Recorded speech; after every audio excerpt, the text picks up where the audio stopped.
Welcome back to Two Sports Overtime. It's Kayler Smith and Joey DeBaradino here with all of the latest and greatest of the Miami Valley, and really not even in the Miami Valley. We're spreading out today because we've got a lot of stuff going on all around the Buckeye State, and I think that's a perfect segue into our first topic today.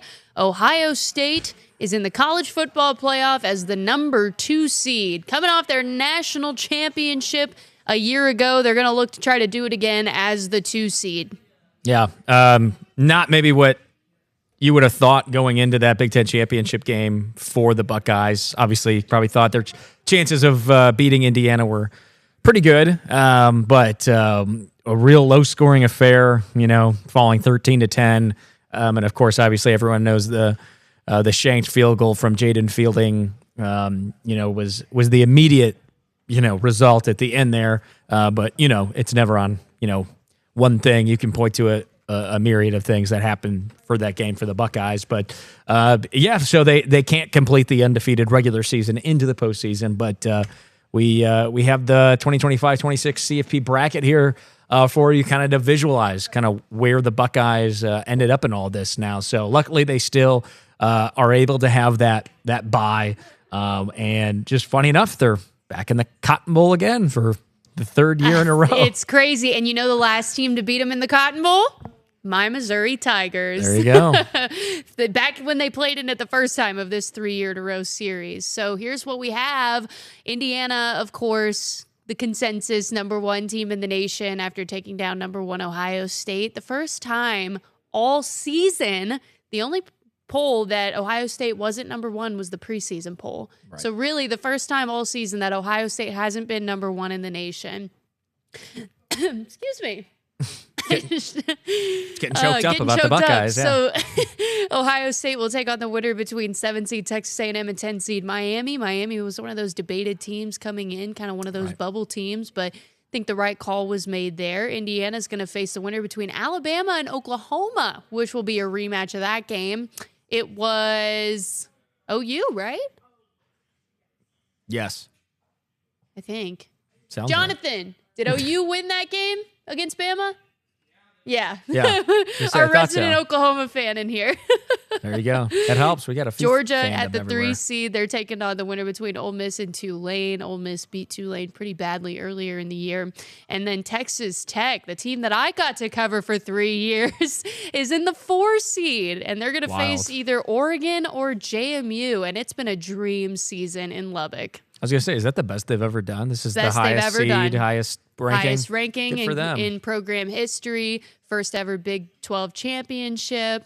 They, I just missed it by 6 months. Yeah, but really. Hey, the Buckeyes At least one team affiliated with Patrick Mahomes is doing well this year. Sorry. The Buckeyes are a good alternative, I will say. So this is what we have to look forward to over the next month or so. It's going to be the New Year's Eve game for Ohio State at 7:30, and like you said, in the Cotton Bowl. So if you guys have made the trip the previous 2 years, you should be pretty familiar with all your hot spots. Yeah, really familiar with AT&T Stadium and Jerry's World, and obviously Jerry World. Yeah. That's how that one went last year. And, with their big win over Texas and the Longhorns and the famous Jack Sawyer scoop and scores. So just going to try to replicate a little more magic.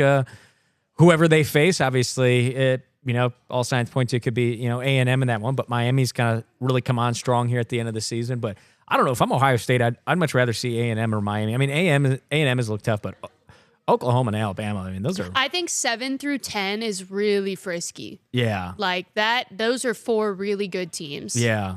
So Indiana and Ohio State kind of got, in my opinion, one of the harder draws. Obviously, Oregon's going to be a tough out. But remember last year, none of the top 4 seeds won. Right. They all lost their first games. So felt like March Madness. That was crazy. For the first year of this expanded bracket for all 4 top seeds to lose like that. And it just kind of showed that this is why it was a really good idea to expand it from beyond 4 teams. Right. Yeah, we had 8, and now we have 12, and then it's going to go up one more. Eventually it'll be 16 before we know it. Who knows? It'll be like 64, or what is it, 68 March Madness? Well, Division II does 32, I believe. That's nuts. I believe FCS does something similar, don't they? I think so. I think it's more. It's like I don't know. I think that the talent, I think 12 is good. I think the talent gap between anywhere beyond the top 12 teams, I don't see any point in throwing them in there. I mean, you're not going to get, a 13, 14 seed team. Think of like a I mean, it would have been know. it would have Like been Notre Dame. Dame, Vanderbilt, Texas. Yeah. I don't know who the 16th would have been, but it would have included beyond those that. three, and probably BYU. Okay, beyond that. So if they make it any more, that's fine. 16, what would it be? Is what they're going to be? It's going to be next year? I don't know if they've officially announced that it's going to be next year, but Or 2027? I'm pretty sure that the plan was to move it up eventually. Keep it at that, because after that, I mean, you're talking like, Yeah. You're talking about like the 18, 19th team in the country, like making it 20th team in the country. But more college football is great, but, I think there has to be like, hey, there's still, because it used to be, one the loss first thing and they you're need out, to address is the schedule and the Cupcake madness schedules are killing of it. the transfer portal and the semester starting and the coaches and when they can leave. Like that needs to be addressed before we go anywhere beyond 16. Yeah. Because that's only going to delay those things more and more and more. Yeah. Now it's pretty rough, but the Buckeyes still probably obviously not happy with losing to Indiana, losing the Big Ten championship, but now they get a little bit of a longer preparation. And Ryan Day, address that as they get ready for hopefully another run to the national championship. We're gonna, make sure that we get on the film, and we certainly. You said haven't watched it. I've watched it all a bunch. Didn't sleep well last night. Have a sick stomach at my feeling over the game, and so do these guys here. But once you wake up the next morning and figure out what the new mission is, then it gives you some direction that way. But we'll use this as motivation. And I think for every fan, they're hoping that rings true. Yeah, absolutely. And some other big Ohio State news this week, too. Urban Meyer, former longtime Buckeye coach, going to be a 2025 Hall of Fame inductee into Was inducted on Tuesday. Or he was Tuesday already night. inducted, right? Okay, Yeah. so it happened. In Vegas, so that's big for Urban Meyer and Buckeye fans. Is obviously was a part of a pretty legendary era here. 83-9 in 3 seasons. That's 7 seasons. That's quite the impressive record. Oh, I don't 7. know why I said 3. Oh, that's yeah, my bad. No, it's okay. Just reading 3 your Big notes Ten here. titles, I was that's going to say that why. came out of my mouth. I was like, Yeah. 3 seasons. Wow, that's crazy. Yeah, 3 no, Big Ten 7 titles. seasons, only 9 losses total. Yeah, won that national championship, of course, as you saw it there in 2014, and very well deserved. Obviously, he had his humble beginnings at Bowling Green, just up the road in Findlay, and obviously went on to have some success at Florida before going to OSU, and then didn't do too well in NFL, but it's always 3-time national champion. yeah, You it's always a tough jump. Can't deny what No. he was in college. 2 for Florida, and of course the one with Ohio State. So Yeah, and yep, he was inducted on Tuesday night, and alongside Nick Saban. that's pretty cool. Yeah. Saban hadn't been inducted yet. I didn't know Well, that. he only has been out of the game Guess like a that's- year and a half. Yeah, I guess you got to wait. Man, figured it'd been like the next day. Saban retires. He's in the college football. It Hall of basically Fame. was. His first eligible year. I guess that's right. You got to wait for that eligibility. So, speaking of though, is before we go to break, quickly speaking of the Buckeyes and Urban Meyer, who had quite the affinity for beating that team up north. Speaking of, coming in today on this Wednesday, December 10th evening, Michigan firing their head coach, Sharon Moore, is out after 2 full seasons, and not for what you would have thought. When I first No. saw the news, I thought, okay, makes sense. They had a down year. Maybe he was just kind of the temporary-ish replacement. bridge. Yeah, after Harbaugh, but he had Yeah. some success, so maybe they'd think, so a little surprising, but no, how about it comes out? This is from the University Athletic Director, Ward Manuel, announced, obviously the termination had done effective immediately. Following a university investigation, credible evidence was found that Coach Moore engaged in an inappropriate relationship with a staff member. This conduct constitutes a clear violation of university policy, and UM maintains zero tolerance for such behavior. I mean, that is shocking. He's married, 3 children. So Michigan not man. a I'm great, sorry, that was bad. well, like Michigan, comma, man, like Michigan, man. Or Well, you know how they call him the I know. Michigan man. You know? I was saving you. Yeah. No, we can even get crazier. I mean, obviously Buckeye fans pouring it on, cheaters. In more ways than in one? more ways than one, but not our prerogative It's to get not- in and it's all not of that. funny, No, but, I don't. I don't want to say I don't feel bad for the program. It's obviously bad for players. You have to think, what is Bryce Underwood going to do? They paid him all that money to go to Michigan. He's going to be transferring. There was already talk that he maybe hits the portal to go to LSU or elsewhere. I don't see if he stays, but we'll see. I mean, he could have loyalty to the program. But, I mean, you're thinking all those guys they just signed could be gone. You know, look what happened. I mean, my Michigan State Spartans, a similar thing. Mel Tucker, things were high, things were looking good, and then it came out that he was fooling around with a vendor. Obviously, she was, you know, an older woman, but he still cheated on his wife and all that. So really terrible situation. And then the program fell into disarray. We hired Jonathan Smith. They stunk for the last few years. They just now fired Jonathan Smith. So not good for Michigan. You know, you hate to see it for everybody. You feel worse for his family, his wife, and Yeah. his children. That's just a terrible For situation. it to be so public like this. Right. So humiliating. Yeah. I feel awful for them. It is the assistant Biff Piogi, I believe is who it is taking over as the interim. So I thought you were just naming the chick. I was no, like, whoa. no, there has been, you know, and I'm not going to begin to speculate at all, but, you know, social media, you know, go take a look for yourself of who they've been pointing out, which is crazy if that's all people already know somehow. But yeah, we'll see if more details come out on that. Of course, we'll keep you updated on that. But wild news for Michigan, but obviously they beat them. So now the Ohio State's focus, you know, continues on for their run, hopefully to. Did Michigan accept a bowl bid? Pretty sure they did. I think they did. So the interim coach is going to be coaching for them. So we'll be keeping an eye on what happens with Wolverines. Pretty wild news there. And obviously we'll be switching gears here after the break to the NFL as we get close to playoff there. And boy, do we have more to talk about today than we thought we were gonna. Yeah, really. And, you know, it hasn't been looking good for the Bengals, and it all just continues to look pretty bleak. But more going on there than what we would have thought, as you mentioned. So be sure to stick with us right here in just a few moments on 2 Sports Overtime after the break.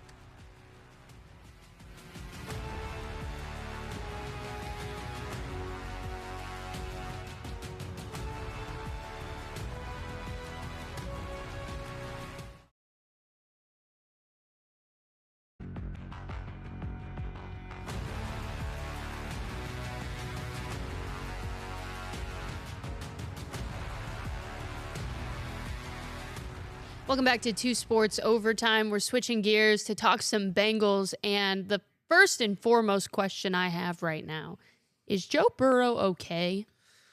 There's another press conference. No, filled but with it was those. worse. Yeah.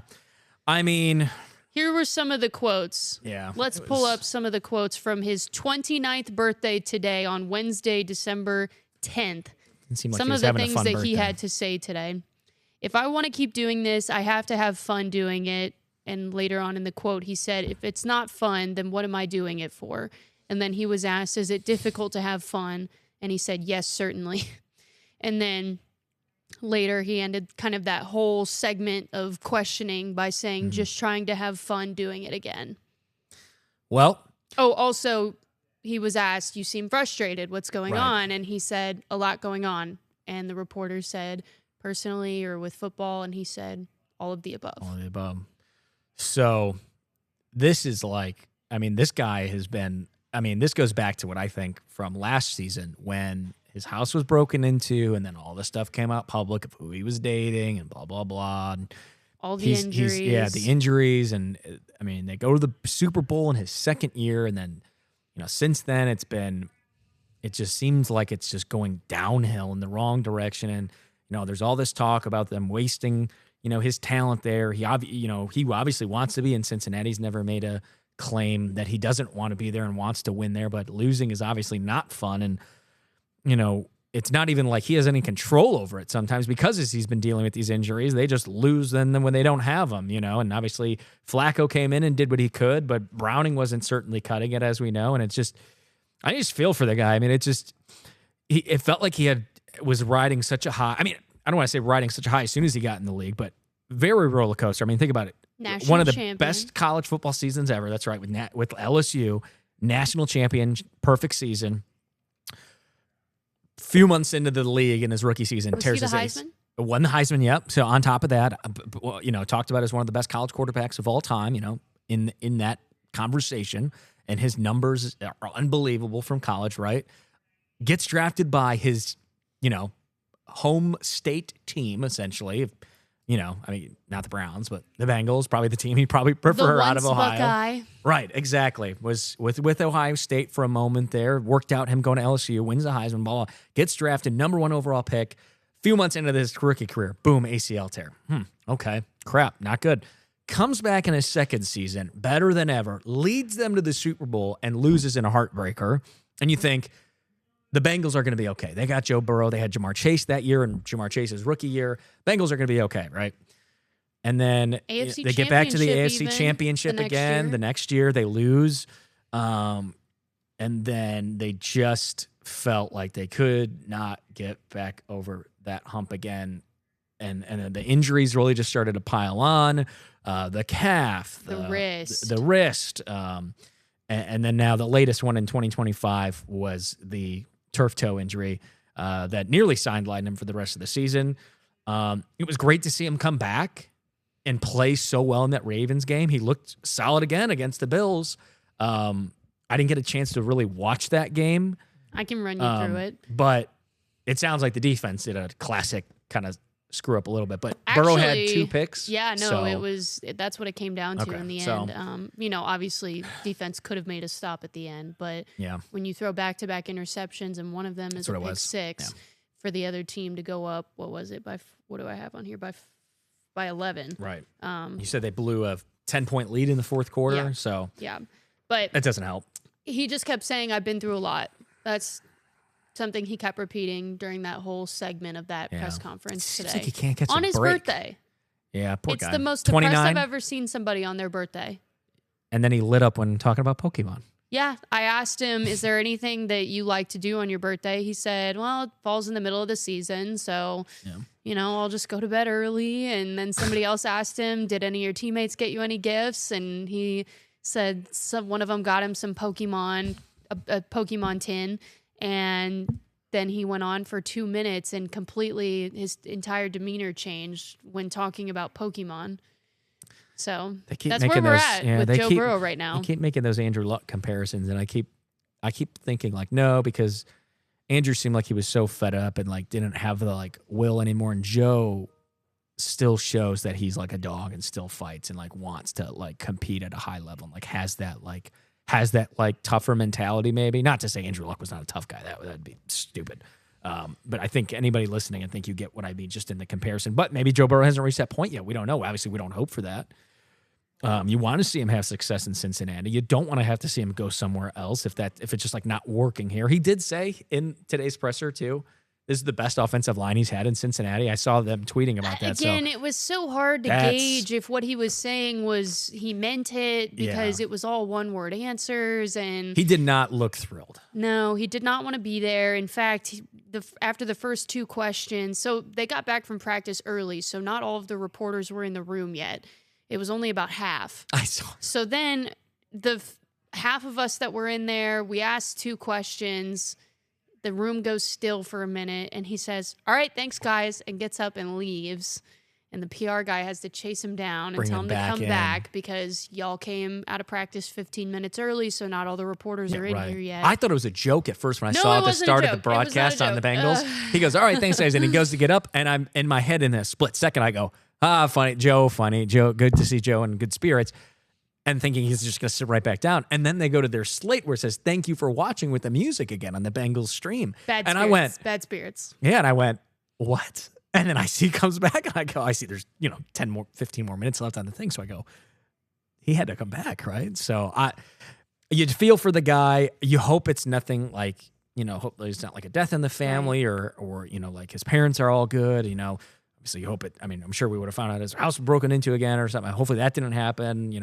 I don't know. It just the poor guy's been always dealing with injuries. The team isn't where it wants to be. He does what he can. He really. It's not like he's personally like having bad seasons. Like when he's playing, he plays really well. I mean, he's clearly one of the elite quarterbacks in this game. But had the season not been where it was for the Bengals, this past game against the Bills would have felt like every other epic just another notch in the belt of another epic showdown between Josh Allen and Joe Burrow. He was previously undefeated. It would have been against. looked at and received a lot differently than it was because of where the season's at. Like, it was such a good game if you really think about it. Yeah. Anytime it's snowing in Buffalo and felt like almost like a playoff game. I mean, that was 2 years ago. The divisional game was a snowy game in Buffalo. Felt kind of the same way. Obviously, the Bengals won that game to advance to the AFC Championship, where they eventually lost. But yeah, the Bengals opened it up with 3 straight touchdown drives. That's how the game started. Right. Yeah, I checked the score and was like, wow, Joe Burrow's back, man. Humming. Rolling. So it's a shame to see them lose. It's a shame to see Burrow so down. He's typically a cool, demeanored guy. You'll never see him get too rah-rah, except in a game where he gets fired up after something like we saw in Baltimore, him, slamming his helmet with his fists and things like that. But outside of the field, he's always been very, so I would say this is characteristic, but as you pointed out and looking at it more, he just seems really defeated and deflated. And it's a shame because as I mentioned in the broadcast, I think obviously they're still not mathematically eliminated, which is just, wild. Yeah. The best they can do is 8-9, and that is if they win their final 4 games. So they're going to have their first losing season regardless since 2020. And that's when Burrow was there, and he wasn't with the team, obviously, for the rest of the half of the season after tearing his ACL. So really, and he hasn't, he's only had a couple full seasons with them, 3 full seasons. So it's just tough. I don't know what more there is in terms of silver lining for this team. You just got to think. And obviously, the Jermaine Burton news. Yeah, Bengals we haven't wave even in. gotten to everything else. So right. There's a lot. Some updates. Rattle Shamar it off. Stewart was reactivated to practice, not activated off the IR quite yet, but he was practicing on Wednesday for the first time. He has a knee brace on. Unclear if he'll be playing this weekend or not. He's going to feel it out. He went on IR November 15th, so it hasn't even been a month yet. T. Higgins was doing some individual drills on Wednesday. He's still in the concussion protocol, so that's a day-to-day thing as well. He got out of the protocol to play in Buffalo and had a good game, 2 touchdowns, a lot of yards, but smacked his head on the ground twice. Again. Zach Taylor said when they got back late Sunday night, early Monday morning, something like that, he said, hey, I don't feel good, and they put him back in the protocol. Trey Hendrickson, likely out for the season. He has had a lingering back pelvis injury for what feels like forever. Yeah. Hasn't played since, I want to say, week 8 against the Jets. What week are we in now? We're in 15. So it's been a while. He's going to undergo surgery on his core muscle. That'll keep him out for about 6 weeks. So barring the long shot deep playoff run, that's it. And he only was on a 1-year deal after all the craziness this offseason. And try to bring him back, right? It's likely that we've seen Trey Hendrickson play his final game as a Bengal. And that was it was just the weirdest vibes today at the facility. I asked Zach Taylor if he was disappointed or how disappointed he was, finding out that Trey Hendrickson wouldn't be coming back. And he said, nothing new. That's how it's been the last couple weeks. Which the more I thought about it, the more I was like, does he mean he's known that this was coming? Right. Or it was just a no love lost, we're done with you. I could see it either way. Probably a little bit of both. Probably just like hey, nothing new. We've been dealing with Trey's injury all season. But just somebody next. who was such a I know focal point in Zach Taylor's tenure in Cincinnati. It's crazy that he didn't have more to say about the disappointment of him potentially being done for good. Very much like there's the door, Trey. Fine, you wanted it out anyways. You basically you didn't do anything in this. Not that he could control his injury, but even when he was healthy to start the year, he really wasn't an impactful player defensively. So it seemed like the signing was kind of for nothing. $30 million down the drain. Some are saying. Yeah. But just the weirdest of vibes today. And I don't think that that's where just watch, go to my Twitter, Instagram, Facebook. I've posted the whole entire exchange of about 2.5 minutes with Burrow. Just watch that and think, is this what you want your quarterback to be thinking and feeling going into this very important division game this Sunday? Right. In 3 days? Sad times in Cincinnati. How long is this Taylor bite? Because I want to quickly show our viewers this. I think it's about 30 seconds. All right, let's play. It's not about Trey, but it's just Trey. about the state of Cincinnati and how bleak it's looking for the Bengals and long shot playoff odds. We work really hard, even when it's tough and even when it looks bleak, to find the silver lining and keep working through it and find a way to win. And those are some of your greatest moments when you face a lot of challenges and you come through it. And so we embrace that. It's not something we let get us down. It's frustrating when you don't win. It's frustrating when you're in close games. Yeah, that's the amount of work we put in and the expectations we have for ourselves. That's really hard when it doesn't go your way. But it doesn't change the fact that you got to wake up Monday morning and the Ravens are coming to town. And so you got to find a way to win. Just kind of the Life same. goes on. Kind of the same song and dance that we've heard for most of the season. Nothing new. It's tough. And it's not to quote Zach Taylor, nothing new. nothing new. And it's looking just as rough for the Browns, too. They're looking like they're just a game shy of Well, being let's go over the odds real quick. What eliminated. has to happen? So the Bengals have to win out. They also need help from both the Steelers and the Ravens. They need the Steelers to lose 3 out of their last 4, and they need the Ravens to lose 1 more, including this week in Cincinnati. So that's what needs to happen for the postseason. Obviously, like we've said, it's going to be a long shot. Another long shot chance for the Bengals to make the postseason. Can they do it? Meanwhile, we'll find the Browns are eliminated. Browns are eliminated. As of Sunday. We'll see if the Bengals can try to pull off another one of those miracle finishes like they did last season, at least to give themselves a chance, but it is not looking so good in Cincinnati. We're going to continue to follow this home stretch of the NFL regular season as the Bengals take on the Ravens on Sunday at Paycor Stadium. I'll be down at that game, and we'll have all the action for you and recap next week. That's Kayler Smith. I'm Joey DiBaradino right here on 2 Sports Overtime. We'll see you next week for another round of this show.